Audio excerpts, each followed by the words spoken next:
Imagine a world without light switches. Let's go back to a time long ago. Before electricity, starting a fire was a difficult task. People needed fire for warmth, cooking, and light. But creating fire was a time-consuming process. Then, matchsticks were invented. Suddenly, creating fire became easy. Matchsticks brought convenience and safety to everyday life.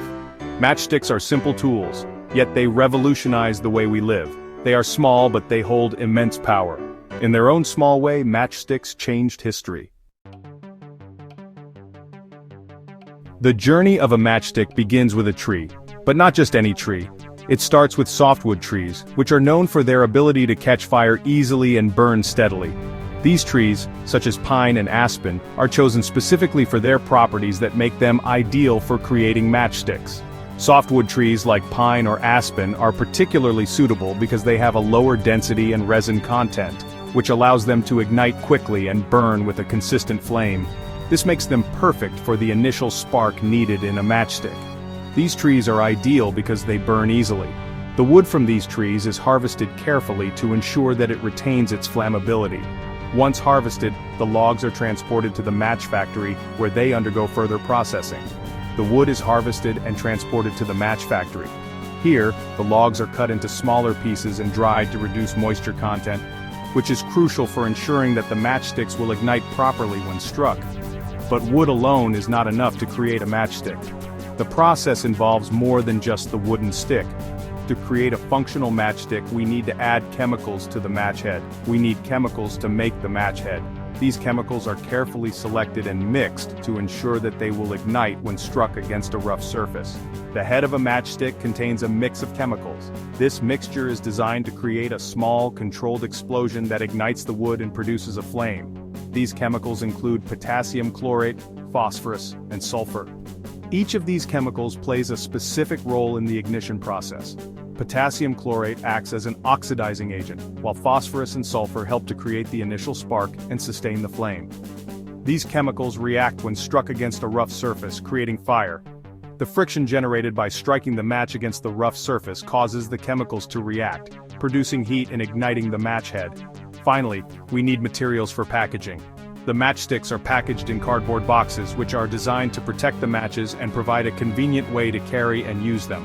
Cardboard is used to make the matchboxes. The cardboard is cut into the appropriate shapes and sizes, and then assembled into boxes that can hold the matchsticks securely. The striking surface on the side of the box also contains a mix of chemicals. This surface is designed to create the necessary friction to ignite the match head when struck. These chemicals help create friction and ignite the match head. The combination of the wooden stick, the chemical match head, and the striking surface on the box all work together to create the small but powerful tool we know as a matchstick. The first step in the matchmaking process is preparing the wood. This involves selecting the right type of wood, usually aspen or white pine, known for their straight grain and minimal resin content. These characteristics make them ideal for producing matchsticks. The wood arrives at the factory in large logs.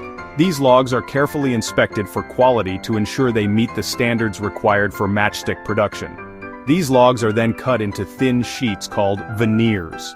The process involves using industrial saws that slice the logs with precision, ensuring uniform thickness across all sheets. Imagine slicing a loaf of bread, but on a much larger scale. The veneers are sliced with such accuracy that they resemble thin slices of bread, ready for the next stage of processing.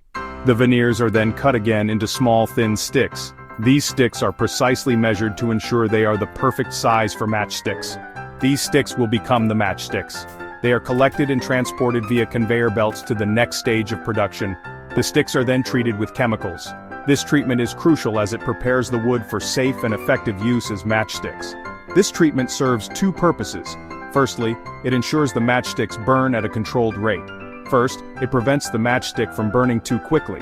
The chemicals slow down the combustion process, making the matchstick safer to use. This ensures that the flame lasts long enough to be useful. A matchstick that burns too quickly would be ineffective for lighting candles, stoves, or campfires. Second, the chemical treatment prevents afterglow. Afterglow is when the matchstick continues to smolder after the flame is extinguished. Afterglow is when the matchstick continues to smolder after the flame is extinguished. This can be a fire hazard, especially if the matchstick is discarded carelessly. This can be a fire hazard. Therefore, the chemical treatment is essential to ensure the matchsticks are safe for everyday use, reducing the risk of accidental fires. Now comes the tricky part, creating the match head. The matchsticks are loaded into a special machine. This machine dips the tips of the sticks into a chemical mixture. This mixture contains the ingredients we talked about earlier: potassium chlorate, phosphorus, and sulfur. The matchsticks are then dried. This drying process is crucial. It ensures that the chemical mixture adheres properly to the matchstick. It also ensures that the matchsticks are dry enough to ignite when struck. Section 5. Safety and quality, ensuring a reliable flame. Safety is paramount in the matchmaking process. The chemicals used are flammable and must be handled with care. Workers in the factory wear protective gear including gloves and masks. This protects them from the chemicals. Quality control is also essential. Throughout the manufacturing process, samples of matchsticks are tested. They are tested for several factors.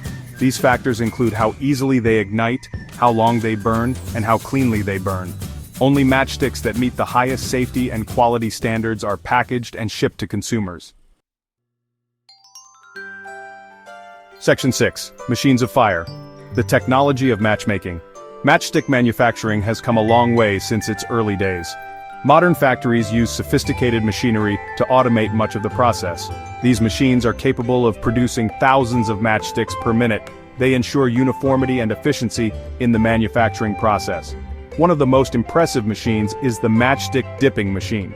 This machine uses a series of rollers and baths to precisely coat the matchsticks with the chemical mixture. Another important machine is the drying oven.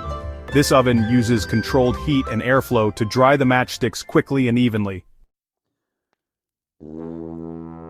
Section 7. Burning bright curious tales from the matchstick's past. The history of matchsticks is filled with fascinating facts and trivia.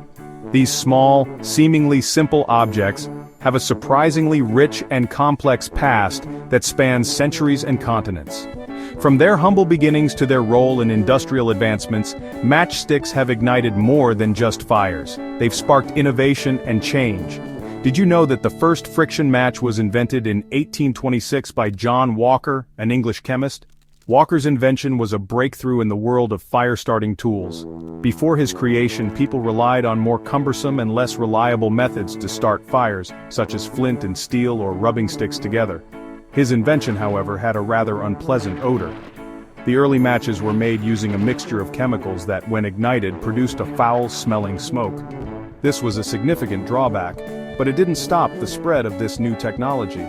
People were willing to put up with the smell for the convenience of having a reliable way to start fires.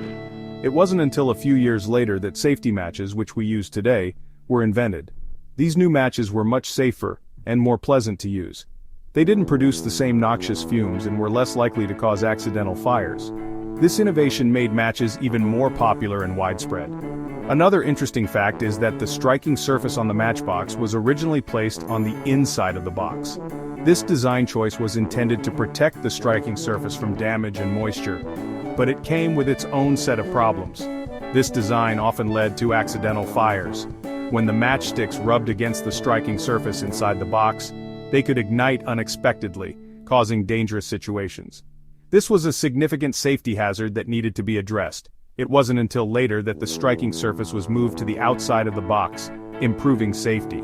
This simple yet effective change drastically reduced the number of accidental fires and made matches much safer to use. Today we take this design for granted, but it was a crucial development in the history of matchsticks. Section 8. A flick of the wrist matchsticks in the modern world.